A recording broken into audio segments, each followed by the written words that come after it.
Hello, Yes But Why listeners. This is your host, Amy Jordan. This is episode 202 of the Yes But Why podcast, featuring comedian and life coach Alicia Dattner. Alicia is unafraid to dig deep into her own stories to help you find your own. She is a natural-born teacher of storytelling with an extensive history of adventures in comedy, yoga, and holistic medicine. But before we dig in, let's talk about our sponsors. This episode of Yes But Why podcast is sponsored by Audible. You can get your free audiobook download and your 30-day free trial at audibletrial.com/yesbutwhy. You know what people keep suggesting I find? Rachel Hollis's Girl Stop Apologizing. So I went onto Audible, and not only do they have it, they have an exclusive edition with all kinds of bonus content. I'm apparently going to love this woman, so I better get all the bonus content. You can get it too. The Audible app is available for your iPhone, Android, Kindle, or MP3 player. Download your free audiobook today at audibletrial.com/yesbutwhy.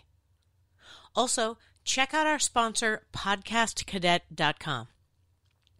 With resources for all levels of podcasting, let the team at Podcast Cadet be there for you. At podcastcadet.com, get connected to professionals who can provide you with the support and advice you'll need as you work on your own creative project. I feel like we're going to be inside for a while, so please utilize my sponsors to consume or create any art you might want to make. I can't wait to find out what you did. So let's get back to this week's guest. This week on Yes But Why, my interview is with Alicia Dattner, award-winning comedian from the Bay Area. We had a great time chatting. In our talk, Alicia discusses her recent gigs teaching improv workshops in Bali. And Alicia reminisces about starting her stand-up career at a college open mic right after she turned 19.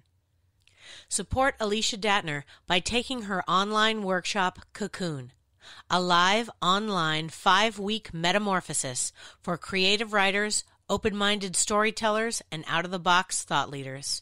This page-to-stage writing, storytelling, comedy, and public speaking workshop culminates in a final online performance. Link in our post on yesbutwhypodcast.com for this episode. And now I present to you Yes But Why episode 202. Alicia Dattner will bring you laughter and a transformative experience.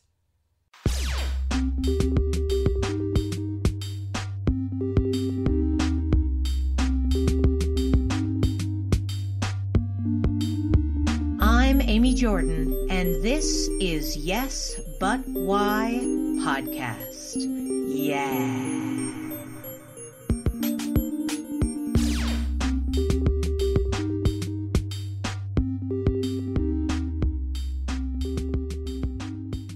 Bali.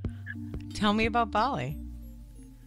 Well, I have been, I just, on a whim, I was going to India a bunch, and I just, I like the spiritual experience of meditating, and I decided it was time to find the next ride that was maybe a little more peaceful and a little more relaxed. And I went to Bali, and it was amazing. And the experience just of being there is so much more peaceful. It's just so much more relaxed. I teach workshops, and I thought, why not teach a workshop here? And I had these sort of like string of friends that kind of one introduced me to the next, who introduced me to the next, until I met this amazing goddess of a woman named Robin, and she ended up assisting, leading yoga at my workshop, and she did that for 2 years, and she also is like into storytelling and more kind of from an embodied perspective. But yeah, she ended up being like the magical woman who showed me the ways of being an expat in Bali. And so the upcoming workshop that you're doing is not the first one. You've done it before. No, I've done it twice. Yeah. And this will be the third time. So it's super dialed in. We're going to get to go to the village and make food with people who live there and do awesome storytelling and improv and comedy and deep relaxation and transformation and get massages. It's going to be magical. That sounds great. Yeah. What a fun experience that you're putting together. What moved you to produce such a big thing? What moved me? I mean, maybe it's just what you always do. You know, every day you're producing a different amazing show. But this seems like a huge undertaking that not everybody in the world is like, what I want to do? You know, it'd be cool. International travel. What do you guys think about that?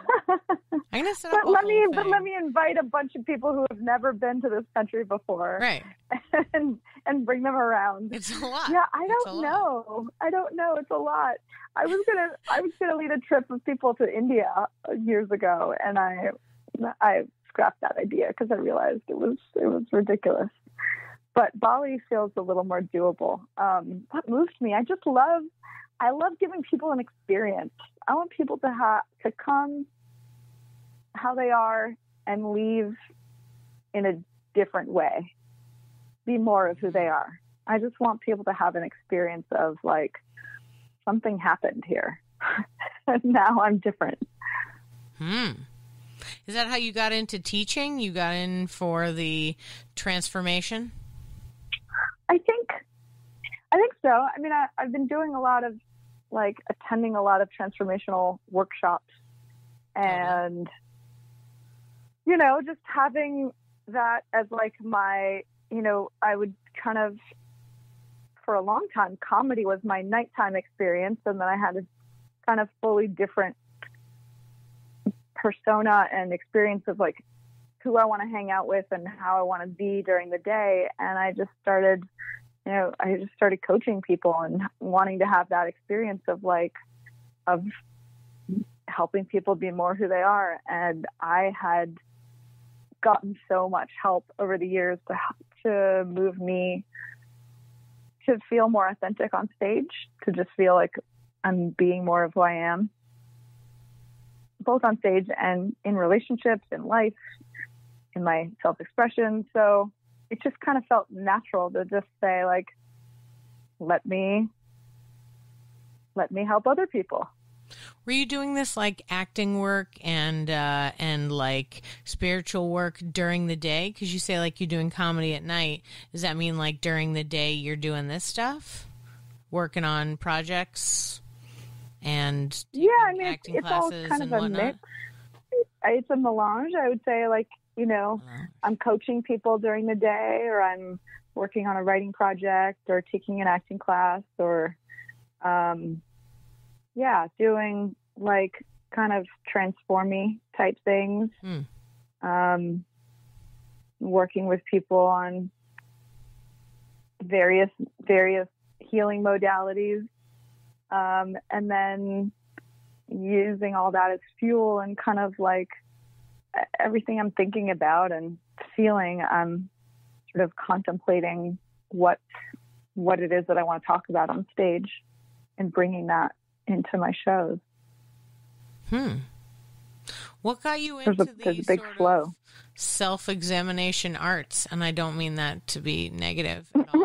I just mean like, there are a handful of arts, that where you go, you do meditation, different kinds of workshops, I'm sure.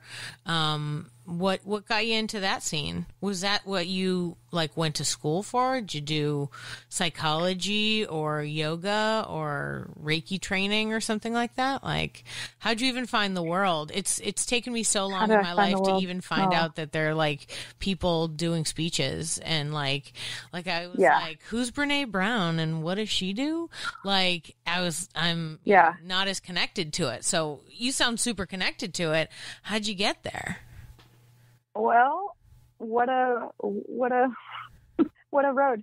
I my parents were hippies. I grew up with them. Like, they did the EST training when I was a baby, and which became the Forum, which became Landmark. Like, so I sort of, and we were like, grew up as, we were kind of connected with an ashram. I was Jewish. So like, I knew a lot of people kind of on a spiritual path, doing spiritual work, doing meditation, doing yoga. Like, it was part of my world. And my dad is a holistic doctor. So there's just a lot of like kind of holistic thinking. My mom's an artist and a massage therapist. And so there, like, it was sort of, we were a little kind of the weirdos. We were more, not the normal people in town, for sure. And that always kind of had me feel like a misfit, because most of, I went to a public school. It was like very mainstream. And so there's a lot of like juxtaposition. And so when I did comedy, I started doing comedy, and I didn't get super successful and famous like I had planned. I don't think I really had a specific plan, but I couldn't really figure it out very well. And it just, I was pretty unhappy. Just in general, I wasn't moving forward. I wasn't really having the life I wanted to have as I became an adult. There was a lot of frustration, and I can get pretty like sensitive and, just like worked up, anxious, obsessive, depressed. And so basically I needed it. I needed to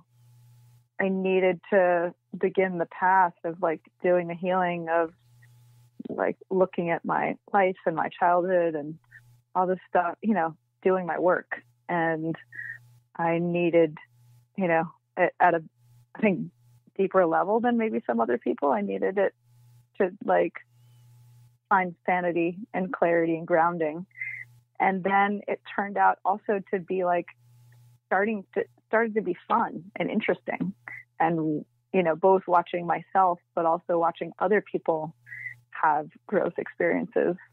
Now I'm kind of rambling, but like that, that was basically like, it started to get to be really fascinating and enlivening to be in deeper truth. And so it just seemed a lot more interesting than editing TV news, which is what I was doing. Oh yeah.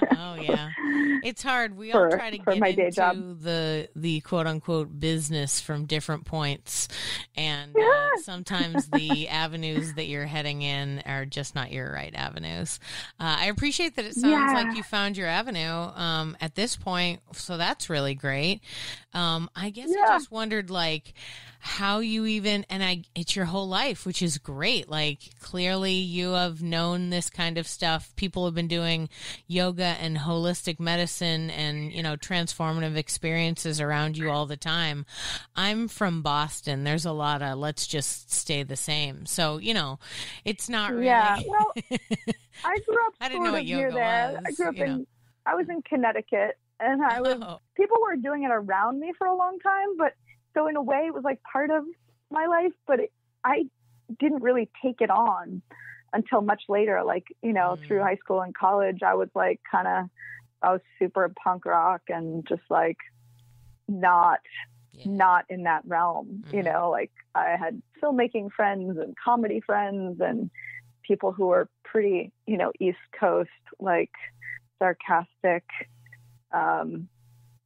not woo.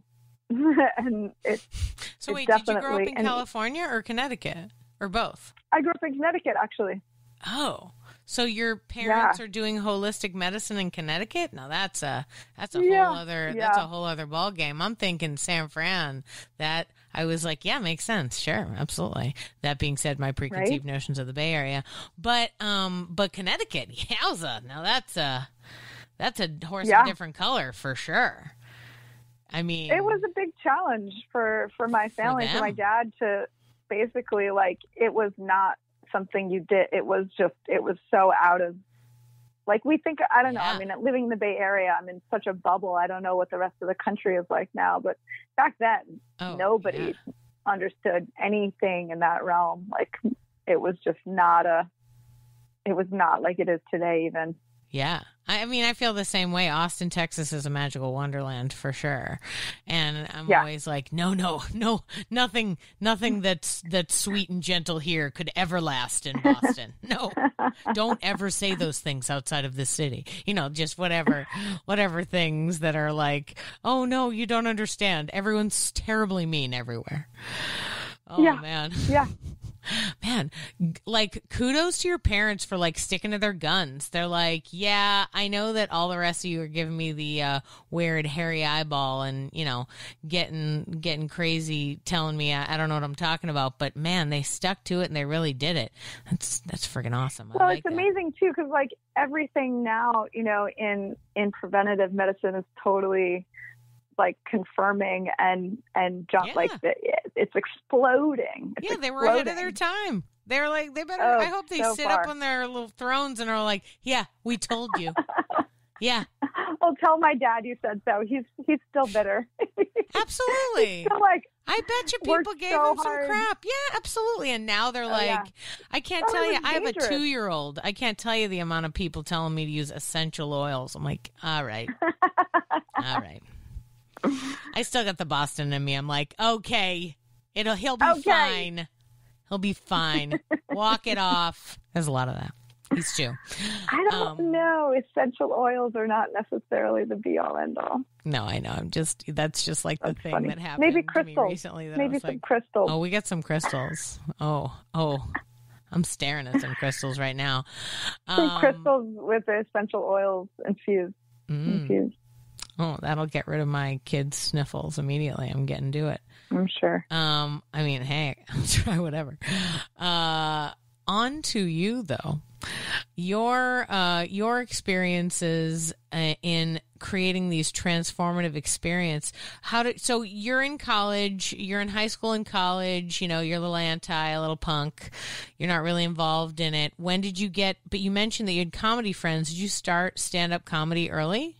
Meaning college? I started, when I was 18. So my like inner voice was like, you can't lie. I started the week after I turned 19. But what a very specific detail your conscience wants you to share. Yeah, very clearly. Yeah. But I was writing jokes as a kid. Like I started watching, I was watching like Comic Relief on HBO, and I was watching a whole bunch of stand-up. And as a kid, when I was like 11, I started writing jokes, and I was like, I'm going to be a comic. I'm going to do this. This is like, it started to like, I was taking improv and acting classes as a kid, and I was like, there was some kind of fire in me wanting to do this. I don't know where it came from. Who were the comedians when you were a kid that were the ones that you really connected with, that you watched all the time, or as much as you could? I loved Gary Shandling. Nice. He was great. I loved George Carlin. I remember watching Jon Stewart. Mark Maron even was doing, like, he was a staple. Yeah. And then also like classic Woody Allen and Steve Martin and Paula Poundstone, Judy Tenuta. I'm a big Paula Poundstone gal for sure. Paula's amazing. Yeah. Just like those were kind of like the main people. And then I loved watching Saturday Night Live. I loved Dana Carvey. I would do like Dana Carvey impressions in school, and I'm dating myself. Shoot.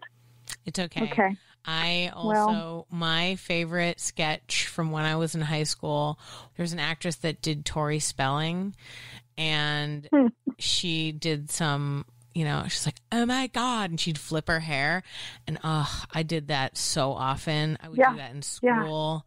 I would do that all the time. People were like, yeah, we get it. And I was like, no, but you don't get it, because that was funny. Guys, that was funny. They were taking you seriously, like as a Valley girl.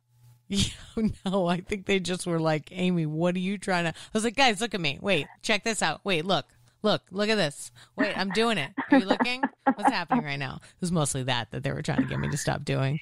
I don't think that In Living that they Color got the joke. was big then too. Yeah. I don't know if you remember that. That was like, we would do, there was a lot of in Living Color joy. Totally. I remember being excited about the dance. That was one of the things I really enjoyed. Well, I would try to do the dance. I would try to, try to rock the dances. Oh, yeah. And I don't think I pretended I could do such a thing, but I was like, look at that dancing. It was a big part of it, though. It was big. It really was a big element. Yeah. It's funny. I don't know if I thought this at the time or if I'm thinking this now. It's hard to like truly grasp the perspective of me back then, but like, it's really impressive that show had dancing. You know what I mean? Like it wasn't, there's lots of comedy shows that use music to do interstitial situations, but in this case, they just had dancers. And it was like, guys, dancers don't get to do anything. It's great that they can do this now. Like, this is a amazing. gig. I mean, it's so not we don't have dancers now. We don't have, like, there's no sketch comedy show where they're like, all right, and now the dancers. Like, no, we don't do a lot of crossover. Super innovative. There's not a lot of crossover these days, even music. Saturday Night Live's probably the only one that still has a musical act in it, and that's purely for famous people. It's just so there can be two different famous people on the show. That's true. And usually I look at it, I know one or the other. I either don't know who the actor is, but I know who the musician is. But, I'm embarrassed that I'm not knowing who the musicians are anymore. I remember every week it was like, oh my God, it's that person. Yeah. And now it's like, who knows who's famous anymore? I mean, I don't understand. And I'm also older than 25, so I'm not connected anymore. So I still watch, like, I actually watch more now than I have in a long time. For some reason, I think it's like more SNL. It's like a balm for more SNL. Yeah. I enjoy the like currency, the feeling of being really current. Yeah. There is something really great about it. I think if you can look at it, like you're saying, as sort of like a capture of the moment, like this is what people are making fun of this week, right? Then it's something really great. Even the bad ones, even the sketches where you're like, wow, that didn't work very well, but you can see what they're trying to do. I still watch it and love it. Yeah, totally. Yeah. Oh, it always breaks my heart when it doesn't work, but you can usually see the joke no matter what. You know what I mean? Yeah. Like they're not hiring terrible joke writers generally. No. Even the bad and sketches that don't hit, Yeah. But you're right that these days they're a lot more political. And so it's very interesting to see like what they're saying. It's like, oh, okay. Interesting. Wow. Yeah. Yeah. It's funny because I would have thought that the show would be more like representing both sides. Like, doing like a joke that's like very liberal, but also doing a joke on the other side of that. If only just because it's on like a huge major network and like probably is, watched across party lines. Yeah. But I mean, it's whoever's writing it. So it's not like, at this point, I don't think that, they did that like during the election. Yeah. Well, they did it like when, kind of leading up to the election. And then I think they were like, oh, okay. Like we maybe leaned a little in the wrong direction and didn't really examine like kind of what, they had Trump on, I think. Yeah, but they've had Trump on years and years ago, like hundreds of times. Yeah. You know what I mean? Yeah. He was just a buffoon before he got into politics. Well, but I think they were like, we shouldn't have highlighted the buffoon. Well, what are you going to do? I mean, you can't be mad at every past guest in a 40 or 50 year show. It's like, okay, they were famous at the time. Who cares? Yeah. No, there's a lot of insanity that comes to that. When you're writing your own comedy, are you examining the world around you, like political stuff? Are you doing sort of timely things like that? Are you doing more evergreen material? Like, what's your process for when you're building your own show? a lot of the time, many of my shows have been pretty introspective, pretty focused on relationships, dating, spirituality, yoga, the bubble. But I think it started to, this show has kind of crossed over and kind of exploded into, it's not that I don't have cultural commentary, but it's kind of, I'm talking about the planet in this show, this new one that I have written. And it's certainly much more outward focusing. And I think that's it's always been kind of the foundation of what I'm interested in, is how we're all connected. Yeah. And what's happening, and kind of waking people up by means of asking myself how awake I am, and kind of exploring it exploring my own relationship to the environmental status of the planet, kind of publicly in front of other people, to help and take us all on that ride of what is happening. Yeah totally. It's an interesting topic that is, to me, surprising that it causes such controversy. I'm like, what? I don't understand. Yeah, but there's science. Yeah, I didn't think that was a thing funny. we could fight with, but there's older science, I get, but there's also there's a lot of other realms, right? There's science, and there's deeper science, and there's I've been watching this science you believe in, I guess. I don't know. The science you believe in. Well, we could say well, there was science for cigarette smoke, and it was fine. No. And then we look back and we say, well, people weren't really asking the right questions, or doing the right studies, or telling the truth. So, I think there's the truth is the problem levels there. of truth. They knew what was going on. Come on. Science is real, but the truth isn't always reflected in that science. I guess you're right. You know what I mean? Yeah, scientists are still human beings that can be swayed one way or the other to say stuff. Yeah, I guess you're right. Man, the older I get, this world gets grayer and grayer. Yeah, boy howdy. Boy howdy. This is not, I agree. Every year I'm like, that's complicated now? Oh, guys, can we just... I thought we got it figured out. We were all hanging out. We were holding hands and drinking Coke together. I felt good about it. What's going on? But I feel like that's what old age is when you go what? The world's changing faster than I can process. I don't like it. I was like, I'm there. Okay, cool. I'll just get my shotgun and sit on the front porch in my rocker and yell at neighbors. Seems right. I think the world is actually changing way faster than it used to. Maybe. I think, when our parents were getting older, they're the speed, the acceleration. I don't think there's ever been such a level of acceleration in terms of information to process, things to take in, complexity to integrate. I don't know, maybe I'm just making it sound good so I can feel better. Oh, no. I think you're right. If even just the breadth of information you can access every day that's available on the internet, I'm not saying anyone should restrict anything ever, but I do think that being able to know all the things that I could possibly Google in a day, it's too much. I don't need to know that. Yeah. And even the worst is when they suggest other things. You seem to be interested in this. Maybe check this thing out. And you're like, click. No, I didn't want to know. Yeah. Why? Is that real? And, hard to... I spent some time today looking at pictures of bumblebees that had fallen asleep in flowers mid-pollination with pollen on their butts. That was someone took a that highlight photo of the day. A lot of photos. So many. And they sold them.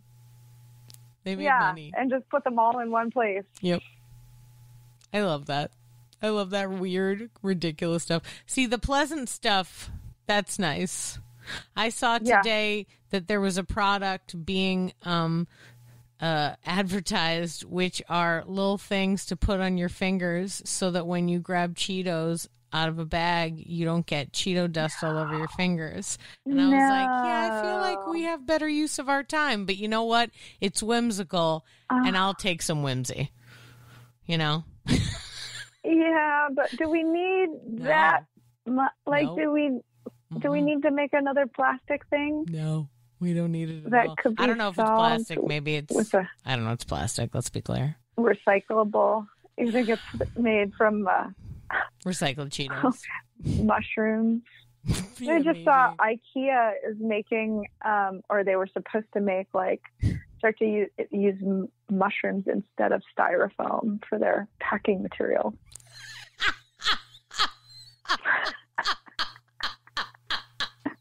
So you can get really, really confused when you're putting your furniture together.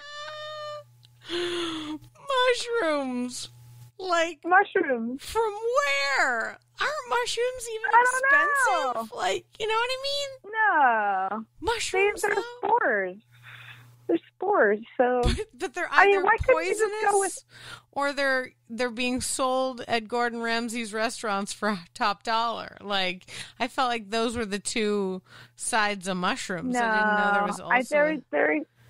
I think there's a whole bunch of... I think it's easy to just grow... I don't think that it's that expensive to grow. I think it's like... I just don't understand. Why are we using the rice pellet things? Like, how bad would that... It's very easy to use those little melty rice things. Sure. Or go to a store. Pick it up. We don't need to ship this to you. Come get it. You need us to deliver it? Cool, we'll do it. But not in a bag, not in a thing with a bunch of pellets of any kind. Mushroom. Nothing. Yeah. No, I mean, we're not going to solve the world's problems. This is a crazy rabbit hole for sure. It is. Let me climb our way out of it. Hold on. We can get there. So we were talking about sort of social issues as they found their way into comedy. Do you think do you think that's more now that people are so, interested in involving that kind of stuff in their comedy? And so it's, more people, because almost everybody I talk to has some sort of something like that. I try to stay away from it, but I also teach kids, so I feel like, I'm not bringing that up. But like, Mommy, what's happening to the world? Right. I mean, don't get me wrong. Definitely there are times where we like start talking and things get crazy and we're like, and I'm trying to teach them how to escalate the comedy. And then we go really crazy. And then I go, okay, guys, that's insane.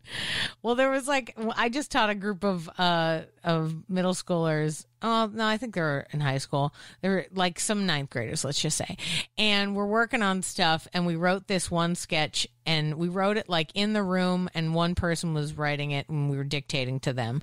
And so then I took it home, and I typed it up, and I was like, whoa, this is crazy and way too intense, way too fast. So I was like, hey, guys, let's read this one over and edit it, because it's insane. Way too fast. And we read it, and like 3 seconds in, somebody was like, I'm gonna stab you. And we were like, whoa. And I was like, I know, what did we do? What happened when we wrote this sketch? But it's like, it's funny because I'll just talk to them like any comedians, right? So when we go down a weird rabbit hole and they say like, and then the guy says, I'll stab you, we're like, cool, write it down. And then the next day we're looking at it, we're like, whoa, okay, no. What is happening in this? No. Okay, how do we change this? So, I mean, for me, when I work with them, even though I'm trying to keep things away from sort of hot button topics, they'll happen. The sketch that we were working on was a sketch about, there was a kid who liked water, and water was illegal. So he was telling them he liked water, and the rest of them were like, what? That is insane. And when we were writing the sketch, we were like, liking water is like something that you'd be embarrassed to do, right? And then there's one guy in the scene who's like super adamantly against water. And we're talking about it. And we're like, we feel like maybe he secretly likes water, but he doesn't want anyone to know because that would be, uncool.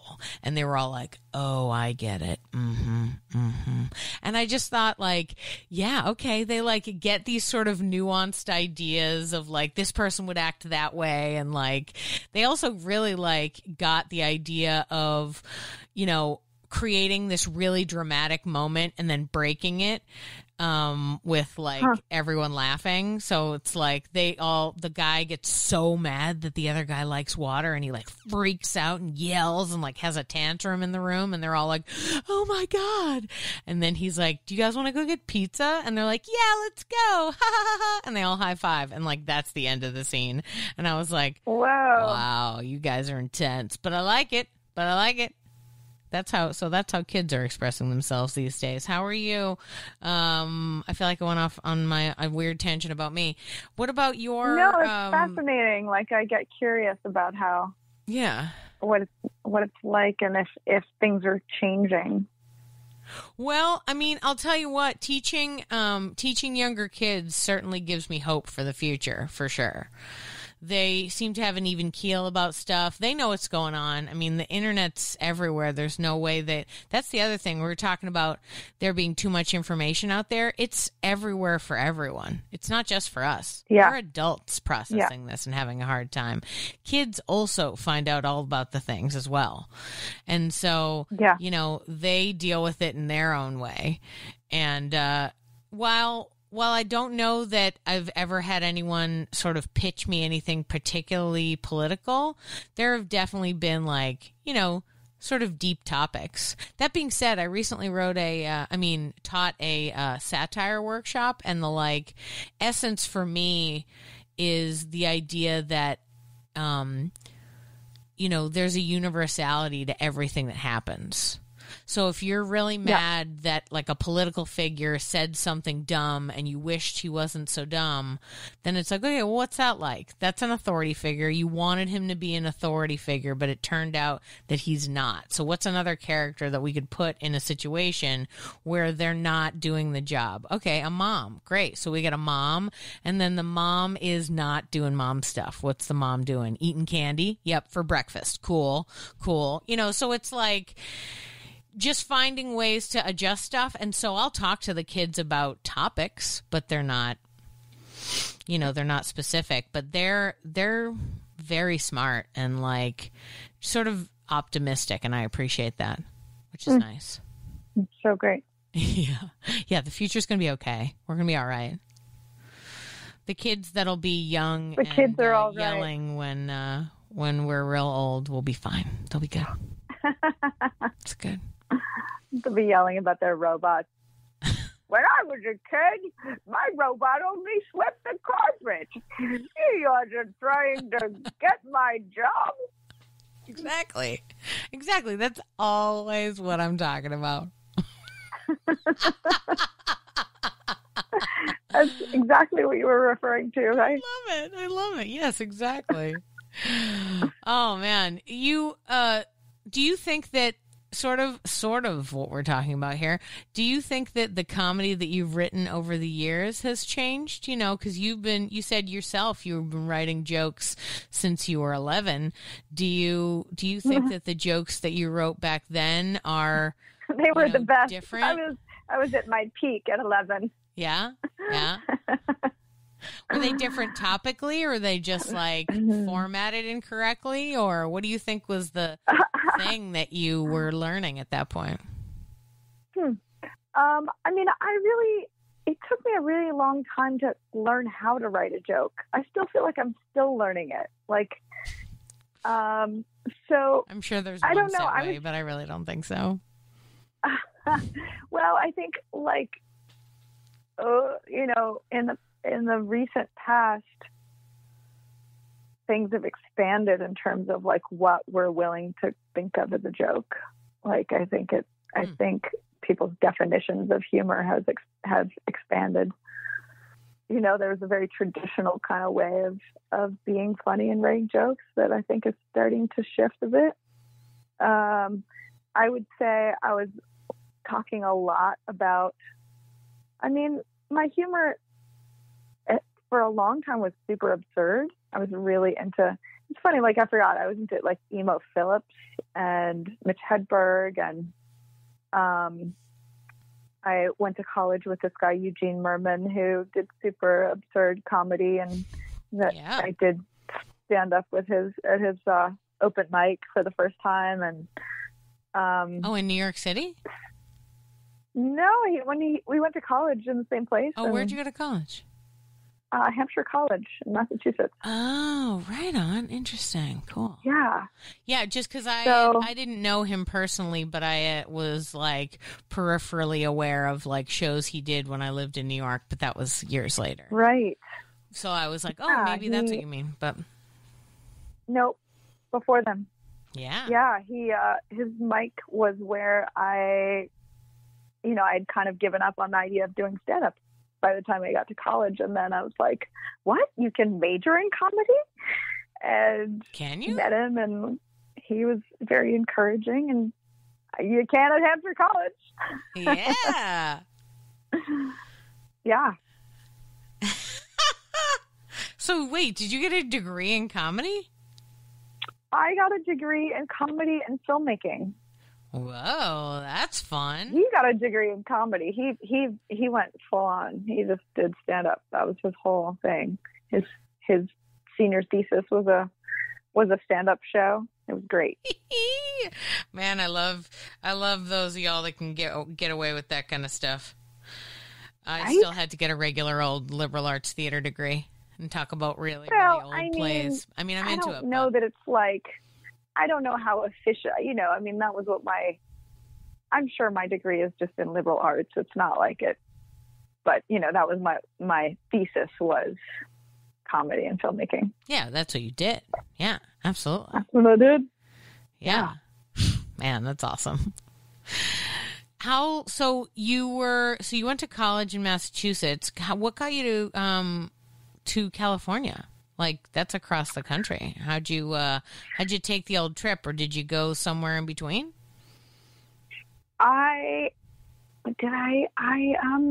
So my mom grew up in California and raised me in Connecticut. And then I had started like doing we would visit California a lot. So I felt more at home here.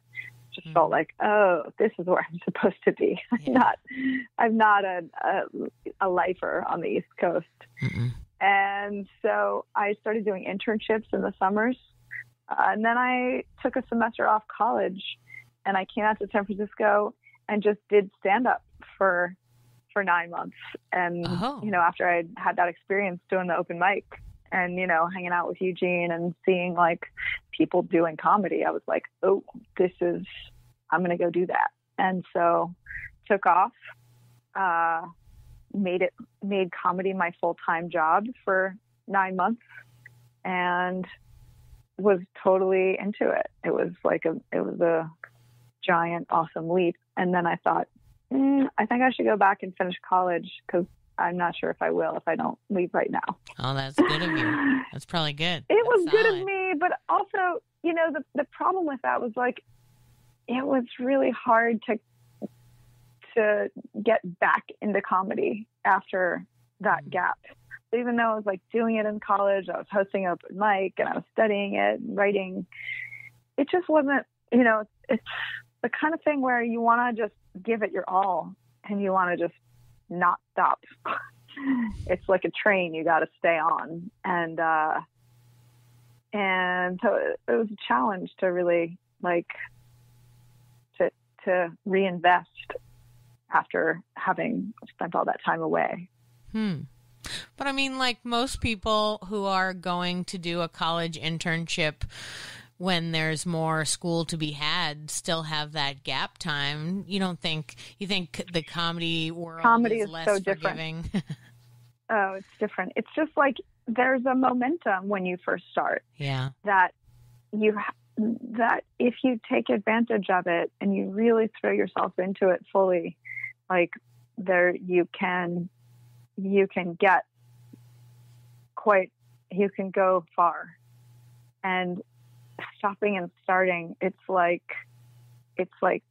literally like stopping and starting a train. It's like you gotta fire the caboose up and you gotta build some tracks to get. It's like, you know, if I had it to do over again, I think I would have continued longer before going back to school, or found, so like, if I could, you know, talk to my younger self, I would have found some way, you know, to like just keep moving that forward and not lose the momentum.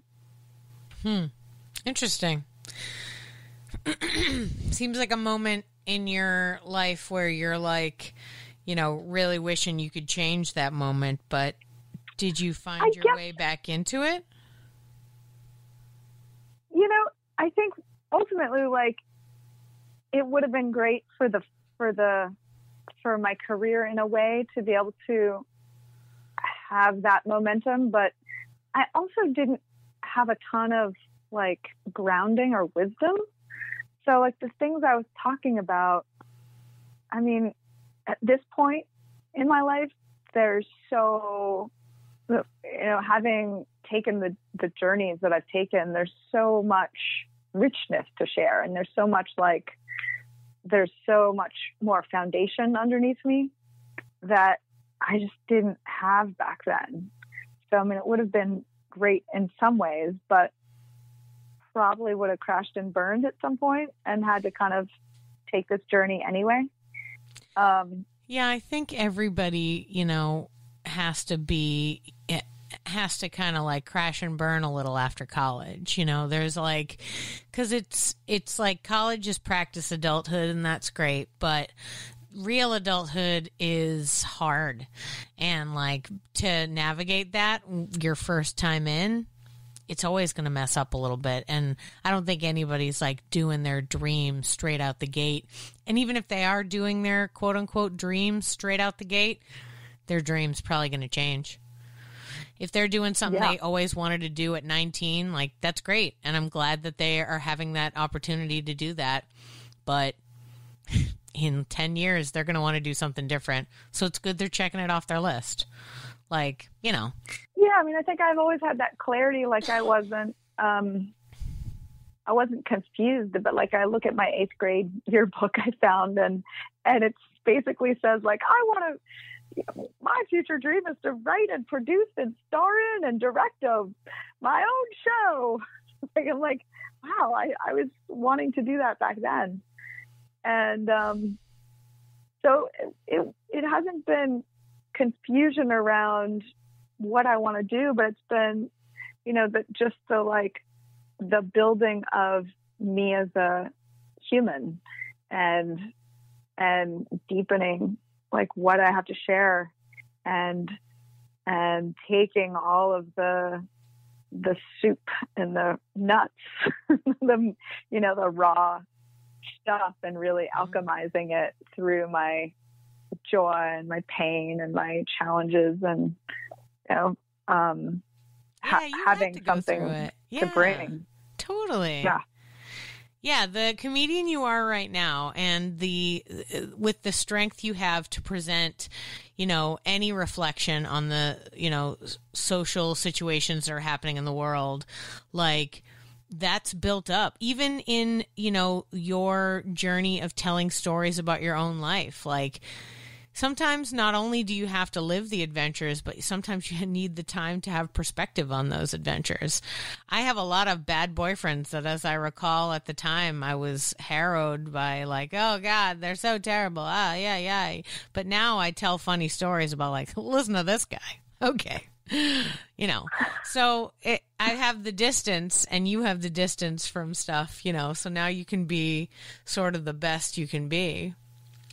And, you know, it made me think of it. Your stuff, the information, when I Google stalked you, about you and your workshops is not only stand-up, but also storytelling and solo shows. In my mind, while they are all singular events of performance, I consider them different in vibe. And I wonder, like, did you find them as, are you using them as means of like expressing yourself in 3 different ways, or are they just 3 different mediums with which you are sort of like expressing the same stuff that you feel like you need to express? That's a big question. That's a good question. You know, I have, you know, I feel like there are a lot of comics these days that are sort of starting to move into the storytelling realm. And I guess I just have a sort of a love for stand-up that is kind of just ancient. Like I've just always loved the form of stand-up and kind of how full of just, it's so packed, so dense with humor. And my desire in a way is to really like expand the form of stand-up to be larger than what we take it to be, larger than what we think it is. And so, you know, for like 3 times I tried to write a stand-up show and it turned into a solo show. Like it just basically kept turning into, okay, I guess I'm telling a story here. And I just, you know, like my interest in depth and in things that are poignant, like in poignancy, in carving out something deeper so that when we laugh, it's fuller and richer. You know, people get to decide what they want to call that. Like my most recent show, this buddy of mine who does stand up and solo performance too, just had this amazing, he was like, he saw my show and I was so happy he came, and he wrote me this really, really sweet note saying like, this is like one of the most profound, funny, deep, like solo shows I've ever seen. And you can use that as a, you know, like, and he's, you know, he's a New Yorker. He's seen a lot of shows, and I felt really honored.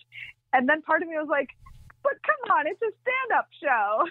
And I had to protest, and he was like, well, yeah, not really stand-up. And I was like, no! And all of the like joy and the sweetness that he had shared in, you know, like this, like kind of just, I just disrupted my entire experience of his appreciation by like needing it to be stand-up, which is hilarious to me. Realistically, though, I think the only difference between, especially these days, because previously I would say a solo show has to have like darker elements than stand-up, but these days all stand-up is dark. So stand-up is super dark. I really think it's the difference. Kind of, yeah. How much pause do we take when we're going into the dark stuff? Like, how long do you pause before you get to the punchline? Well, I also always think, like, could each individual joke stand on its own, or does it have to be part of the larger story, right?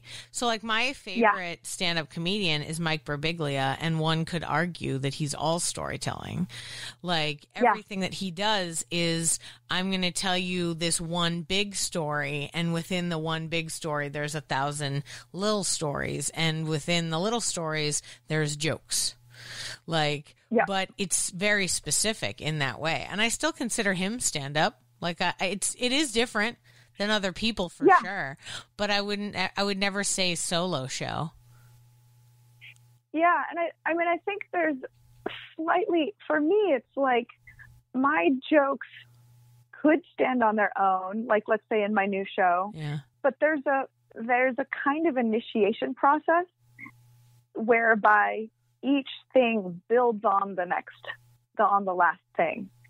So it's not that you couldn't hear the end of the show and the jokes there and think, oh, it's funny. But for me, it's like, I'm building to something that's like, you know, that's deeper and more intense, or requires more of a frame of who you know me to be for me to be willing to say certain things. And so it's still comedy. You know, whether that's like deeper vulnerability about something around my sexuality, or around, you know, a way that I'm going to call people out about the planet, or what I'm going to say about, you know, just like I want to start off kind of light, you know, kind of take the plane slowly up, and then, okay, now we're at 30,000 feet. Here we go. So for me, it's not necessarily like about the arc of the story, but I think, that is one defining feature of stand-up versus a solo show is that there's an arc. And the character is learning something and transforming. Whereas with stand-up, nobody has to change. You can just be pissed and nothing changes. Yeah, that's true. That's actually one of the rules I teach my my sketch comedy students. Comedy characters don't learn lessons. I said, that guy's going to keep tripping. He's not going to stop. He's never going to figure out how to get up those stairs. Ever. Never, ever. You know why? Because it's not funny. Never, ever? Never, ever. See, that's really interesting. Yeah, I really think that they just have to maintain. That being said, I'm teaching a lot of improv, and with improv, I find it important to like plant a flag and like stick with it. So it's like if you're, tripping Tommy, you've told everyone you're tripping Tommy. Don't. They're building their whole story around tripping Tommy. Don't mess around. Yeah. Usually it's less tripping and more like you're angry. You're gonna be angry no matter what. You're not gonna be like, you know what, you guys, you're right. I feel better. Like, that's not how a comedy scene ends. So, unless that's the punchline at the end. Is that he's like, you know what, guys, it's okay. Yeah, sometimes. I feel better. He'd really have to blow his top though before he goes like, whew, you know what? Thursdays, am I right? Like, what? What's this guy about? Yeah, definitely. Yeah, I mean, there's 1,000 ways, and that's the other thing too. I'm like, whenever I teach, I'm like, I'm gonna give you 1,000 rules, and if later you break them, good. Like, I'm just trying to get you going. Yeah. At the end of the day, we're all writing our own thing in our own way. And in fact, if I've learned anything on the journey, it's like you really have to write in your own way. Like, stop trying to write like somebody else or perform like somebody else. It's great that we have heroes. It's great that there's people that inspire us, but the only like real way is for you to be you in the most complete way that you can at the time. Totally. And I think like just when we get inspired by other people, it enriches our voices, and then it like helps us kind of see like, oh, that she is a piece of me, and kind of start to feel what part of you is me, and then jumble it up and let it go, and then see what comes out. Yeah, totally. I mean, even just in the joke writing conversation that we've been having about like format and the idea of that, like there's lots of different comedians that write their jokes different ways. And if you just focus on one and kind of like try to emulate them, you can learn that it might not be your way, but now you know that way. You can put that on your like, all right, I can do that. Now I understand how it works. If you're going to do an hour of comedy, you need to have a lot of different kinds of jokes. Like if your joke structure is the same in every joke, and you do the same kind of joke, and it's going to get boring fast. One exception, but if you, Mitch Hedberg, the only exception. Mitch Hedberg, only exception. He's the only exception on many roles. He's a magical exception. I did get to see him live once. It was really amazing. Whoa, that's impressive. Yeah. Legit in the flesh. Whew. Now that's I've only ever seen him on television or later YouTube. So I don't, I'm just always like very watching. Inspiring. Yeah, but in his own way, right? Doing his own thing. Yeah. Speaking with his own voice. Yeah. And look at how great that went. Well, everyone loves it. And really in a lot of Emo Phillips, I think. I imagine he was really inspired by Emo and Stephen Wright. I didn't mention Stephen Wright. Mm-hmm. Hugely inspiring. Mm-hmm. And then we had these kids, Sheng Wang and Jasper Red, and they often were kind of like, it felt like kind of inspired deeply by Mitch Hedberg. and you could kind of like see the lineages of those different lines of like who came from who. And in a way, I mean, fun. not that people aren't who they are, but like that, okay, like that, that guy's hero. Well, yeah, it's like just what we were talking about. Like, you find the people that you like a lot and you try to emulate them whatever way that you can. And sometimes you find out that, like, that's the way you want to do it, and you can be similar in that way. And, that can be anything. It can be stand-up. It could be storytelling. It could be making a movie. I mean, how many kids, when they're making a movie in the world, try to make a movie like their favorite movie? And I mean, that's the other thing too, is it's like we're essentially creating content for ourselves in the way that it's like, don't try to make something you think other people want. What do you want? Put it out. That's it. That's the only thing. That's the only way I've been able to work. I mean, why do something if it's for someone else? Like, why write a joke if it's not for you? Yeah, and like, why go through the process of understanding it and doing all the work for it if it's not going to be your own thing that you're putting out there, like your own, vibe on whatever it is, your own twist on looking at the world. That's the other thing that's like super hard to like grasp. And I don't even like deal with it when I'm talking to my younger students, but like the idea that like legitimately each one of us see the world different, like completely. And that's crazy.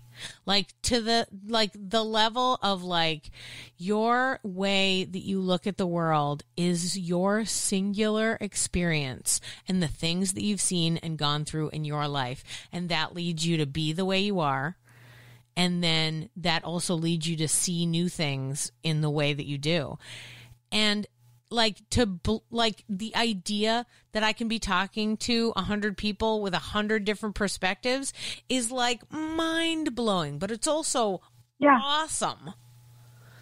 Because look at all those potential stories, all those potential viewpoints. Like, what's it like to be you? Like, that's in fact one of my favorite things about doing this podcast is I'm like, cool. What was your life like? What was it like for you? Because I don't know. And yeah, sure. The whole time I'm trying to like connect in the way where it's like, yeah, me too. Or I get it or whatever. But there's a lot of, just differences in the world, and and to embrace them and use what you have to create like a great show. Awesome. Absolutely. Totally. Yeah. Super cool. Totally. So tell me more about your teaching. When in your because we're kind of talking about teaching and, how to make a good story. You did stand up and you have developed your own shows, but, we opened up talking about how you're helping other people find their muse and get the stories that are inside of them out. And you're, doing workshops in California, but also Bali. But how did you even get into that? Like, how did you decide that you wanted to help other people?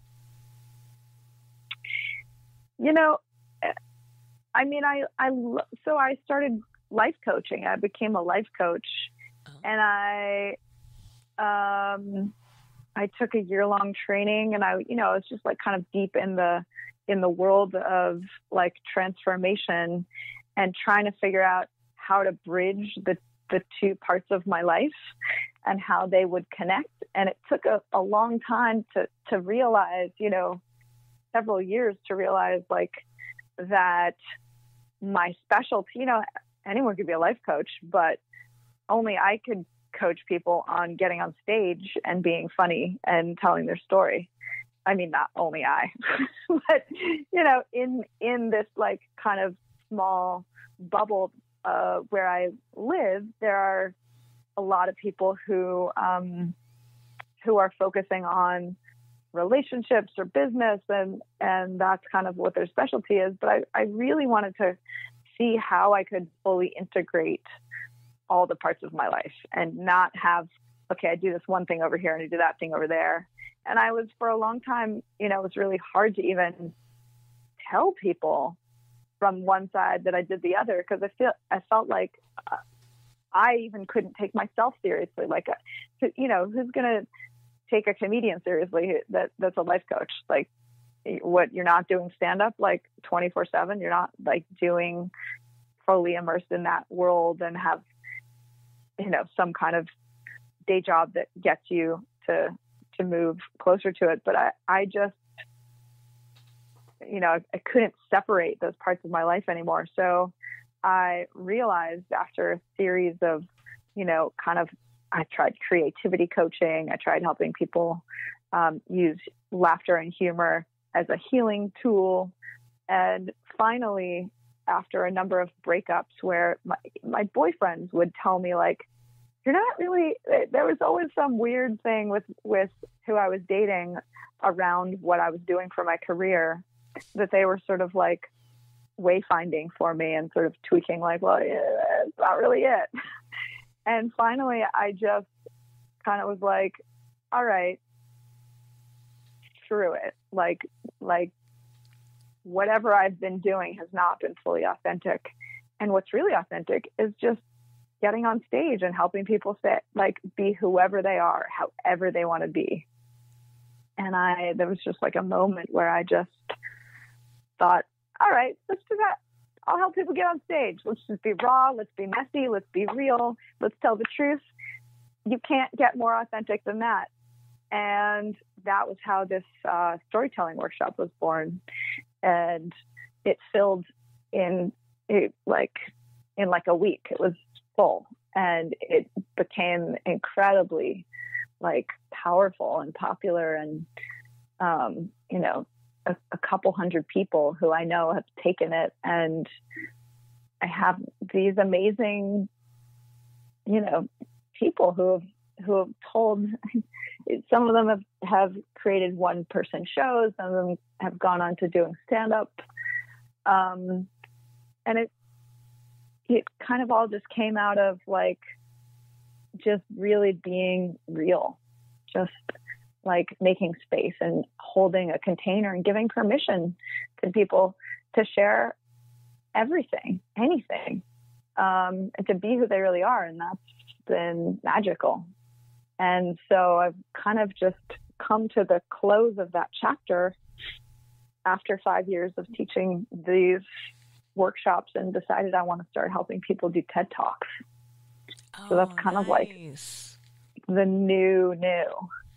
That's great. And take everything that we do and just take it to the next level, helping people take their storytelling skills, their transformational skills, and, say, hey, here's a thing I've created in my life, or here's a unique perspective I have, and here's, and helping people to bring some humor into it and some inspiration. And I feel really excited about it. Yeah.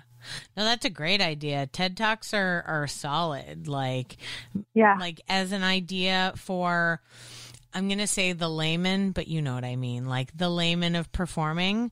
A lot of times they're there to present an idea, but whether or not they can actually perform it is a different thing. So yay that you'll be there to help them. I mean, don't get me wrong, most of the TED Talks that I've watched have been great, but let's be honest, most of the ones I'm seeing are viral, so they're going to be great. I'm sure there's a handful of people where they're like, oh, come on, man, just try to finish it. Get through the PowerPoint. So, you'd be really helpful. I mean, there's that whole Alan Alda Institute in upstate New York trying to help doctors to communicate better. Why shouldn't entrepreneurs and business leaders and, innovators and influencers have help from people like you so that they can get their ideas out there? It could be changing the world, but they're awkward, One of my favorite shows on television is Silicon Valley, about this guy who's a genius, but he keeps screwing it up because he can't speak, so it's you'd be helping. I'm sure there's so many people that you can help with that. Heck yeah, absolutely. That is necessary. Cool. You're great. Aw. Yeah. Super cool. Super cool. I'm feeling excited about all the stuff I've learned about you. And, I feel like, you're really providing a service not only to performers, but to anybody, just to help them hone their own stories. I think that's a big deal these days. We were talking earlier about how there's so much information coming at us and so much going on and things we have to process, and like dark realities of the world where it's like, by the way, that's a thing. That's a real thing. And you're like, yeah, there's so much of that how are we also supposed to go on our own personal journeys of, like you were saying, transformation? Like, we're all human beings that are going to evolve and change and go through things that we need to process.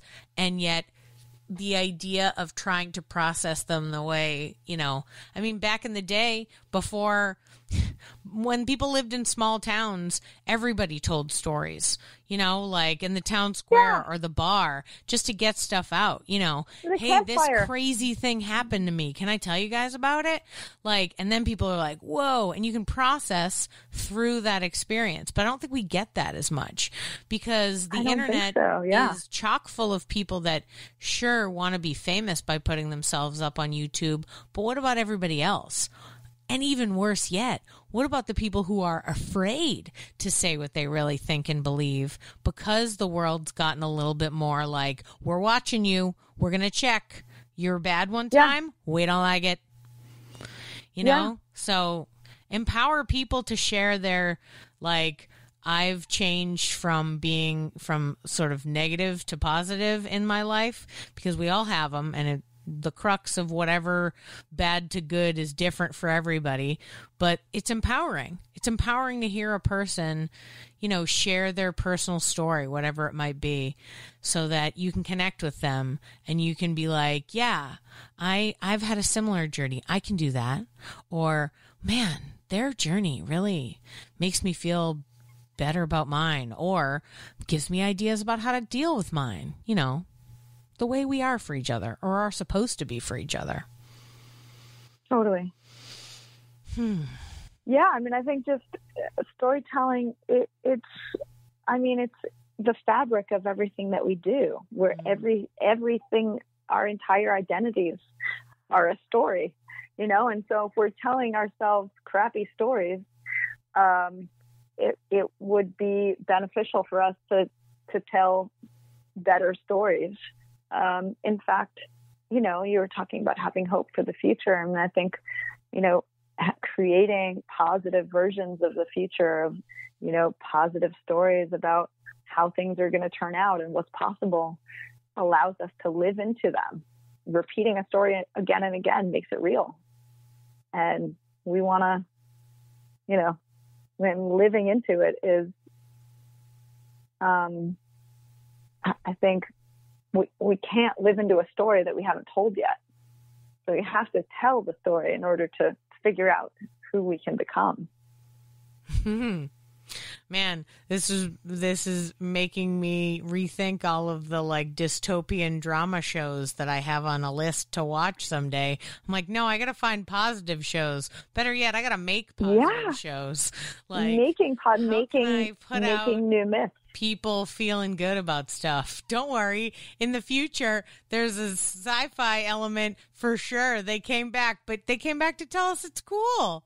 Hey guys, do you know the future is great? So fun. Great. I just wanted to visit. And you know what? And also why and how. Yeah. I have a whole joke about sci-fi, like like riddle me this. Why doesn't, utopian sci-fi just come true suddenly without warning, in the same way that like dystopian sci-fi just comes true suddenly without warning? Show me one utopian sci-fi and I'll watch it. There's I was like, I feel like every single show is like, so everything's terrible now, let's deal with it. Yeah. It's like, okay. Yeah. Sure. Yeah, but it's like, this, like, it's the responsibility of the storytellers, the mythmakers, the creators.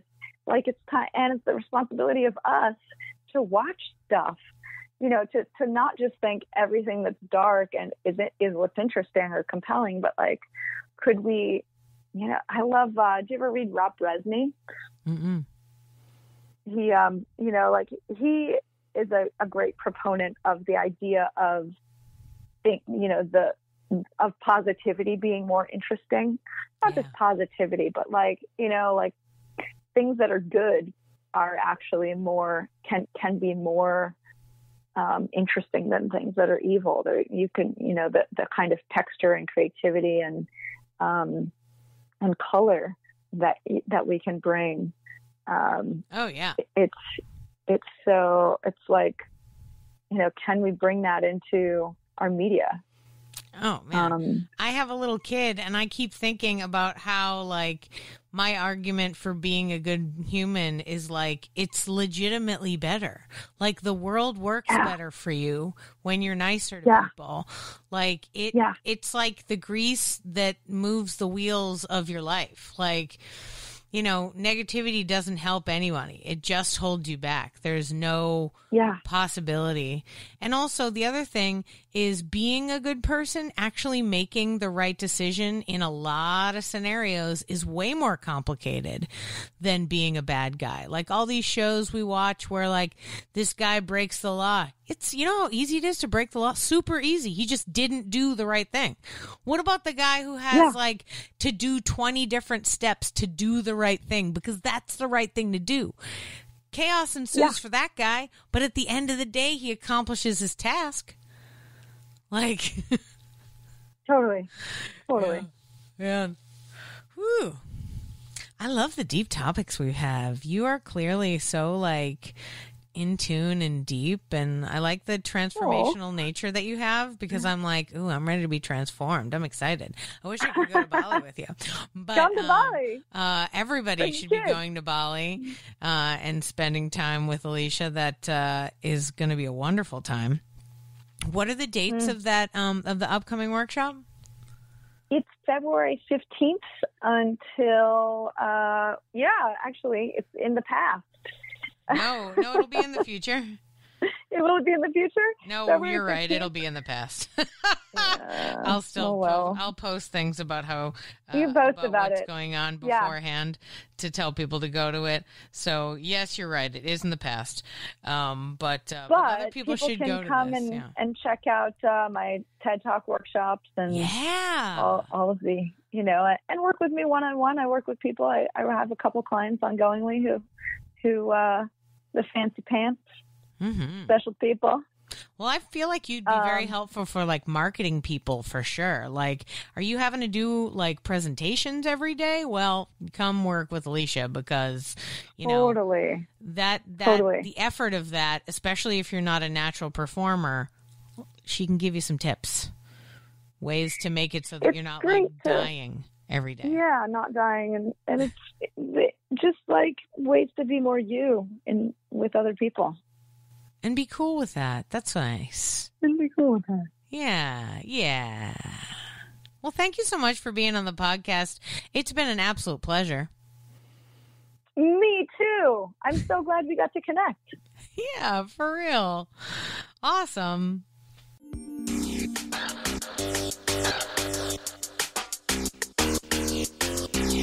Thanks for listening to Yes But Why Podcast.